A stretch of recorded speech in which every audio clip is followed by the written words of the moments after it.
Okay, this is how you tie a rolling hitch.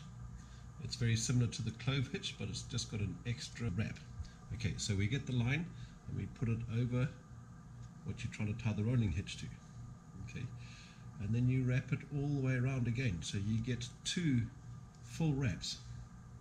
Then you make the bridge, which goes over those 2. And you reach under